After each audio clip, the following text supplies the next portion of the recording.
Welcome to Unboxing. My name is Rafael Escobedo, and on this video we're going to talk about the predictions of Floyd Mayweather versus Berto.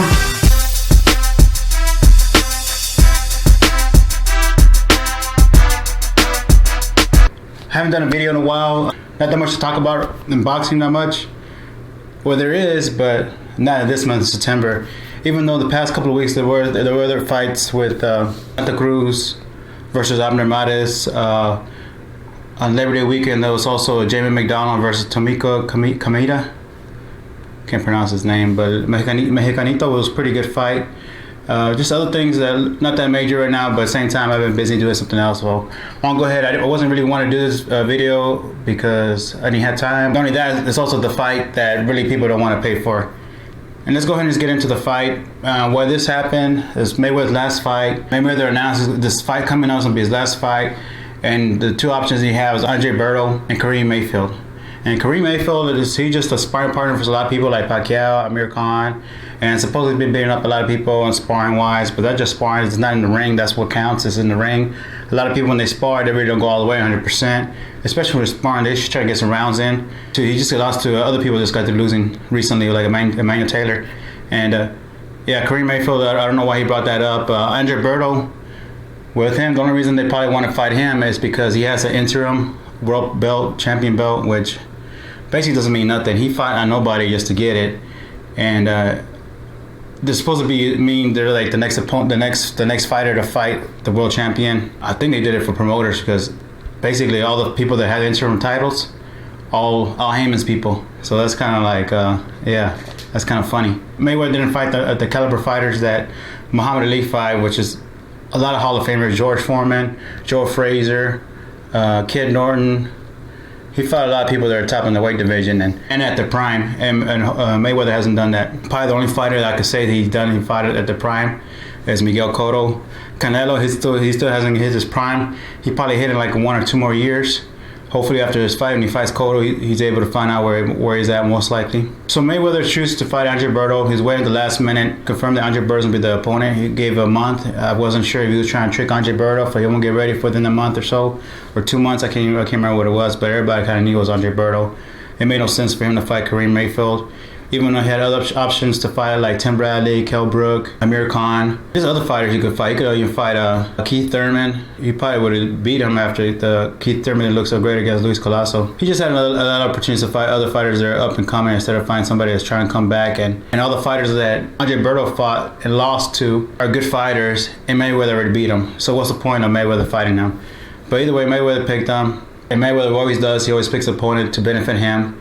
A weight division, catch weight, wait at the last minute to call that opponent out. Somebody hasn't been fighting that good, somebody hasn't been fighting elite fighters, somebody that's coming down, or somebody's not even in their prime. But he's been doing this all through his career, or the last couple of years of his career. The only person, like I said before, that he fought that said any good was Miguel Cotto.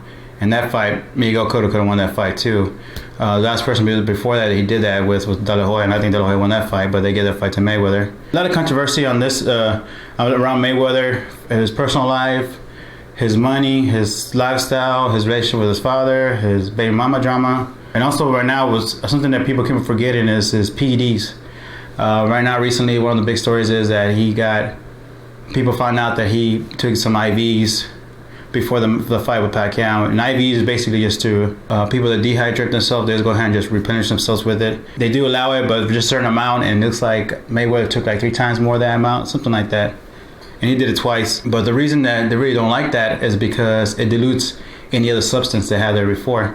Thomas Hauser, who's a real good boxing writer, I've been reading from him like since 2000 when he used to have his own website, House of Boxing. He's been a bigger boxing reporter ever since. And he just want to put out the news. And it's not the first controversy that Mayweather had with PEDs and not going by the book on it. He had other times. I think it was De La Hoya, something about sample A, sample B. They went ahead and disregarded everything. It just happened to be this. Oh yeah, But at the same time, but the main thing of the controversy of this is because Pacquiao, they wanted him to get him a shot, an inflammatory shot, which was legal. But the Nevada State Commission said they didn't give him enough time, but yet they let Mayweather do illegal stuff. So that's another thing. There's a lot of controversies going on. So a lot of people are noticing it. I'm trying to remember. There was another time that, like you said before, I think Mayweather got busted like 2 or 3 times. PEDs. I can't remember exactly when, but I'm not sure. It's not confirmed. But there's always stories about it, and this kind of helps that. Kind of helps it out. And it's just not looking so good for Mayweather and his legacy that he wants to put out there. And we feel like suckers paying for that amount of money for the Pacquiao fight. And that's one of the things, he makes a lot of money, not because a lot of people want to watch him, because he raises the money on the prices, on the pay-per-views, on the in-house. This is the fight that he wants us to watch. You see a lot of boxing memes about it, making fun of the Berto fight. And so to watch it, it was like CBS was supposedly announced. They didn't have, because he waited so long, they didn't have enough time to get sponsors to put money for it. So it kind of messed him up, and it also kind of messed up for the boxing fans. But he don't care about the boxing fans. He made $100 million or so after taxes on his last fight. So he's set for life. But, one of the things that you're going to probably see him do is go ahead and cut his entourage after this, because what I know right now, he has no money coming in, just money going out after his boxing career. And gambling, not that many people make money gambling. If he does, it's probably under the table, so it's not being reported. So that's another thing with IRS and everything like that. And if you want to release a legacy out there, he's not doing it. He's just helping himself. And, he's getting away with it. Nevada State Commission is one of the people that back him up on this. His promoter, Al Heyman, partner, I guess. I'm not exactly sure what you consider him, but Al Heyman's been around him all through this time, since especially when he left Golden Boy Promotions. But he was involved with them even before. And Golden Boy is also having a lawsuit against Al Heyman for being a manager and promoter for Mayweather, which is causing conflict, and it goes against the Muhammad Ali Act. A lot of money involved, a lot of politics, but mostly politics, because there's not really no boxing going around around Mayweather that much. But at the same time, he is a good fighter. It just sucks that he's not able to use it on somebody, or we're not able to see somebody use it on somebody that's under prime, or somebody at least in the top 5. Yeah, man, it's just a lot of things he could have done to forward boxing, but he's gonna fight Andre Berto. And not that I don't want to put nothing against Andre Berto. Andre Berto is a good fighter. It's just some things not clicking with him in his later career. In the beginning, he was real fast, real explosive, real sharp, and somehow in the last couple of fights, he came back with a different trainer, Virgil Hunter, and he's been looking a little bit better, throwing some punches. But let's go ahead and just get down to the breakdown of the fight and give some predictions. There's a lot of things that I want to say, but it's not even about that right now. It's about the prediction of the fight. So let's go ahead and do that. And we're going to go ahead and do that. And one of the things we want to talk about is I'm going down on the comparisons between them. Defense, I'm going to compare defense, the conditioning, the offense and speed, and boxing intelligence, trainer together, and also the opponents have been fighting. That's where I'm going to predict who's going to win the fight. Go ahead and go talk about defense, of course. Off the top, you already know who's the best on that, and that's Mayweather. If it's not for his mobility, it's from his shoulder rolling, which a lot of people think that he invented, but just something that he just does a lot because he's always taller than his opponents, so he's able to do that. If he fights fighters with his same height and reach, he's not able to do that. They'll get to him like Miguel Cotto and Jose Luis Castillo and Oscar De La Hoya did. That's one of the things he does. We'll go ahead and talk about that more down the list. But defense, Andre Berto, he gets hit a lot. He squares up. He always wants to brawl. So when he wants to brawl, he's going to square up. He gets somebody. He used to have some good defense. He used to have good movements in the beginning of his career. And then 2 years later, he just got real comfortable and just likes to brawl. And it's just one of his down things. Even though he's comfortable for it and he gets a lot of good hits off of it, it's still his weak side. So automatic defense, Mayweather gets that. Conditioning, again, Mayweather off the top, seeing his 24/7 Mayweather's access. You already know how he does conditioning, and with the money he got, he's able to rehabilitate himself. Which I would do that right now if I had the money. Do that freeze machine and all that stuff. Do everything you can to make yourself good. He's getting a little bit older. The wear and tear is gonna get to him, and so he's gonna take advantage of it. And you see him do the runs and everything like that. And he's always real good at conditioning. But he had been having a problem with people towards the end of later rounds. You really didn't see it against Pacquiao because Pacquiao didn't put too much pressure. But you saw it against like Miguel Cotto and other opponents that went up with him in the 12 rounds. He does get a little bit tired towards the end, but not that bad. It's because he's just active, just regular boxing. Andre Berto's conditioning, you've seen most of his top fights, most of his championship fights or his last couple of fights. You see him, probably not the last two or three because he beat people, but the people he beat, there really nobody. And his condition to the later rounds, probably the 8 to 12, he starts slowing. He starts slowing down. has mouth open, he squares up, and he gets hit a lot, and just his condition just goes down. Not because he's not in shape. It's also because he's taking a lot of punishment. He's wearing down, and one of the things you see about him, he's got some real big size for somebody his height and his weight class. Talking about conditioning, he's also got, talking about PEDs, he also got busted for PED. And the steroids, I can't remember exactly sure, but he got busted with that a while back. Andre Berto always looked big naturally, so I thought he was always big naturally. But getting tested for steroids doesn't help the idea if he's not muscular naturally, or he just does a little bit extra. But another thing, if you want to talk about PEDs in sports, check out on YouTube Joe Rogan with Victor Conte, and they tell you all this stuff. They even mention about Mayweather getting tested positive for PEDs in a while back, and they also talk about what drugs and who takes them, and who started it is the Olympians, who actually is the one started it, because Victor Conte is the one who helped them out in the early 80s and all that stuff. And then we have the Balco, which he was involved in, and also Heredia, who was also involved with all these other fighters in conditioning and training with them. So let's go with the conditioning, and let's go back to the comparison, offense and speed. I put that together because the offense is what you put out, right? And when you put out speed, it's something involved. If you got speed, it's real beneficial. But it's different kinds of speed. Speed, or you put your combinations together, speed, or you pop your jabs out, your punches out quick and explosive, and that's pretty good speed. Like Juan Manuel Marquez, he's not that fast, but he always beat Pacquiao on the jabs. Obviously, this one goes straight to Mayweather again. So far, we got 3 in a row for Mayweather. Offense, he keeps his distance, he jabs, he uses his reach, he uses his movements, he goes different angles. He got a straight right hand that's pretty sweet. When he doubles up on it, we looked pretty good when he did it against Miguel Cotto, and he went overhand. He's real accurate with his punches, his high percentage. Even though he doesn't throw a lot, he was real accurate. That's what also goes back with conditioning. He saved his punches, doesn't get tired that much. Andre Berto, his offense, I don't say he's that great, but he does have short arms, and he squares up when he boxes. And this goes going to go to the next. Also go a little bit over to the boxing intelligence and trainer with that also. But one of the things that Andre Berto does is he squares up a lot, which just messes up his reach. So he likes to brawl and punch. If you notice, all the brawlers like to square up a lot, like to plant their feet. When he does that, when you see his arms, it's a little bit short, so he's not able to throw it long. And Mayweather, let me see if you can see how much of a reach it goes out if you go just sideways. If you fight, like you're supposed to, in the angle, and just keep it like that. And Andre Berto doesn't do that, so that's kind of go back to his boxing intelligence, because he needs to know that he needs to do that for people not to hit him so much.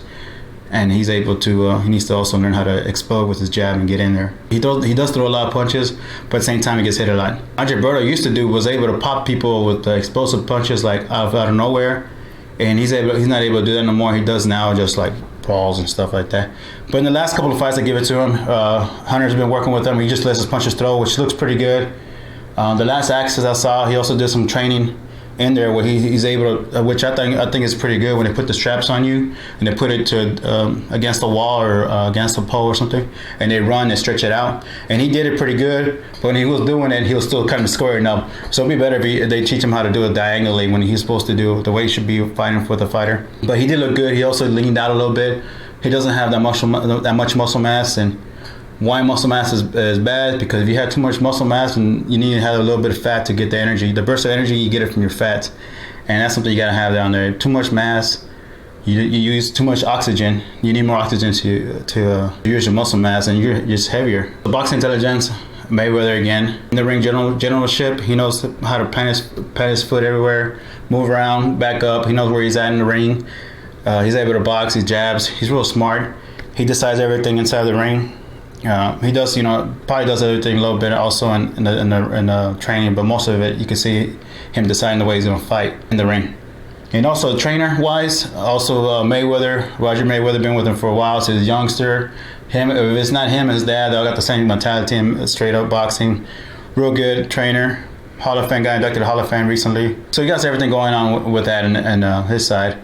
Andre Berto, his trainer before, I don't know who exactly was. Virtual Hunter's training him now, and he looks like he's doing pretty good with him. He's doing better than before. He's getting Andre Berto more focused, and that's something that needs to be done, because you could tell he wasn't doing that in his previous fights. To opponents, so all the way Defense, Mayweather conditioning, Mayweather offense, speed, Mayweather boxing intelligence trainer, Mayweather opponents. Who's this one go to? Mayweather again. Because all the fighters that Berto lost to, Mayweather already won. So what's the point of just even saying that? But at the same time, he has fought Canelo, he has fought Miguel Cotto, he has fought other fighters up there. Berto has fighters that are real good and real active. Gives people's attention, but not caliber fighters like Mayweather is or has fought. All those things going with Mayweather, what I think is gonna go. Mayweather's gonna win 12th round decision. But most of the time, I think Mayweather's gonna just keep him a distance. I don't see him give him a knockdown. I'm not saying that he's not able to, but I think Berto's gonna be a little bit more focused. I think he's gonna be able to box a little bit more. And one of the things I do see that Berto's gonna do that might bother Mayweather, as Mayweather always had problems with pressure fighters. Jose Luis Castillo, De La Hoya, Miguel Cotto, when they pressured him, he was able to get hit. But they're all a little bit taller, the same height as Mayweather, and they had the same reach as Mayweather or over or longer. And every time they came forward, they always gave him a problem. And that's one thing Andre Berto does. He goes forward all the time. But now it's just trying to see how he does it. He always goes in forward, brawling, squaring up, where he's able to get hit, and that's just easy for Mayweather just to punch and get away. So hopefully he comes in a little bit smart and boxes him out. Mayweather win the fight, 12-round decision. I guess they're trying to hype it up, trying to compare it to Buster Douglas and Mike Tyson. Then the big underdog might win. It's kind of hard to see this happening. Mayweather is not that stupid. He's not gonna let his legacy fall. Especially, he's not fighting somebody up in that caliber, so he's not gonna be stupid and just let that person win. I don't know if I'm gonna watch the fight. I think it's kind of ridiculous. We're paying $75 for it, the fight, and it's not even a high caliber fight. It should put it CBS. He already made his money, $100 million. He don't have to make $30 million, $40 million every time he fights. But that's the contract he had with Showtime. That's good for him. It's not his fault. That's stupid people Showtime's fault, and I guess that's our fault for trying to pay him for it, and also not noticing that we fucked up the last time we paid for it at Pacquiao. But you thought it was gonna be, everybody thought it was gonna be a good fight because Pacquiao's gonna put it in there. But then again, all this controversial back with the PEDs and everything like that. So. And let me wrap it up. I'll go ahead and do some videos with Triple G, Lemieux. Real good fight coming up. Also with the Canelo and Cotto, of course. I'm going to try to see, it's just, I just don't have much tape on Victor Postol, but that's going to be a good fight to see too. Victor Postol and Lucas Matisse. Matisse showing a little bit better against Provodnikov after his loss against Daniel Garcia. And Victor Postol, he's a straight up boxer puncher kind of guy, man. He's real solid. So we'll see what happens with that. And thank you for watching Unboxing. Make sure to see my video. I'll leave it in the description below. Top 5 fighters I did this back in June 2015 that are active as of right now and have been fighting. Not people like, I would put Rigondeaux, but he hasn't fought like over a year now.